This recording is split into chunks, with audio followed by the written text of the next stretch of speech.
for Moose. It is just terrific. When Miss Stein called me last week and asked if I wanted to speak this, I said definitely. Because I know he would do this for me and more. Sorry.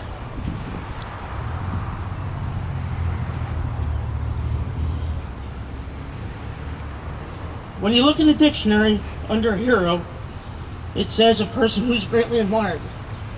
And everyone here knows that he was. As I was preparing for this, I was sitting on the front porch the other night, and I said to my daughter, I said, "What'd you think of Moose?" I said, "If you had something to say, what would you say?" And she said, "He was a nice person. He was a hero.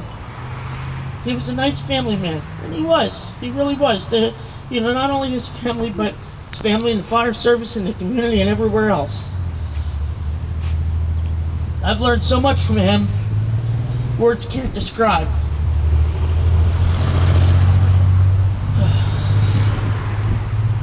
In 2009, I became the superintendent at the fire training center. And me and him worked so well together. He was 22 at the time for the city. He was a training lieutenant. And all our officers were down the hall from each other. And he used to pick on me because I listened to rap music, and I pick on him because he listened to old people music.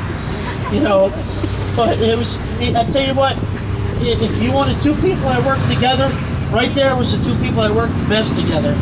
We worked hand in hand. He helped me out, I helped him out. With everything.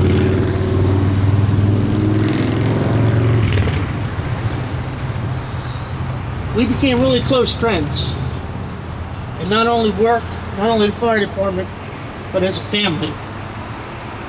We used to go to breakfast to different fire departments on Sunday mornings.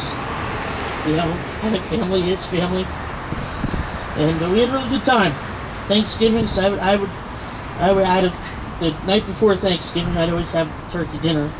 And I remember the one time, and I see Diane laughing there. Diane says, "Can you pass me the butter?" So what's he do? He throws the butter across the table right at her. I'll tell you what, it's funny.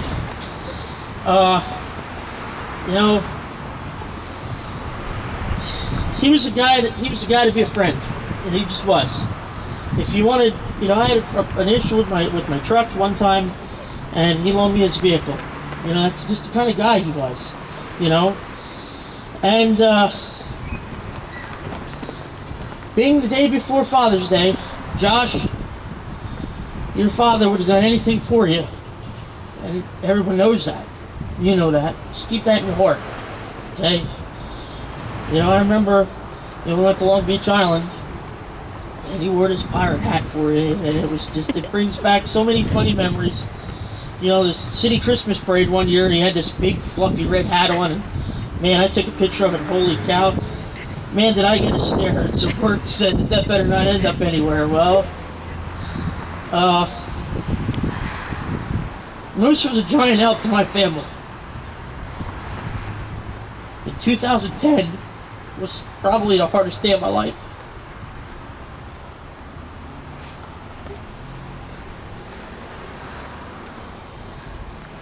Sitting at the dinner table, my dad, which was sick for some time with a stroke, ended up choking and going into arrest. And I performed CPR on my dad, and it was to the point I said to my mom, I said, "Sorry, but I can't do it anymore." It just ain't working. And I revived him before the ambulance got there. And that week, Moose was at the State Fire Academy all week. He was away from his family. And I remember they loaded my dad in the back of the ambulance on the way to the hospital. I called him and I said, I went in to talk to somebody. I explained what happened. He said, "I'll meet you at the hospital." And he did.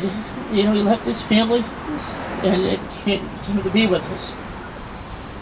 He was just such a help. My dad passed away in 2012. And, I had a lot of friends help. A lot. Moose was right there with him. Scheduling stuff for the training site and everything else, and just being there as a friend. It was just without him, I don't know where I'd be. Right after my dad died, in February 2012, I got hired here by the Western Brooks Fire Department. It's the best career in the world. My first call was an accident over here at Fritztown Road. And I drove engine 2 to that call. And I'll never forget it because Moose made fun of me so bad because he caught up to me at Pleasant View Cemetery from his house.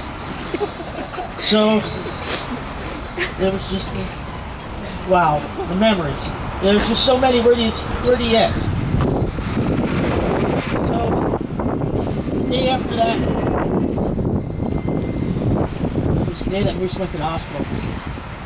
And I'll never forget that night when Diane called me and said that he was going to the hospital. So, my wife and Sammy and me went over and Marcy and Sammy stayed with Josh. And I went to the hospital, spent the night. And nobody knew what was going on at the time. And I said to him, you're fine, you're going to pull through this. And you know what? It seemed to get progressively worse. I was wrong. It could get any better.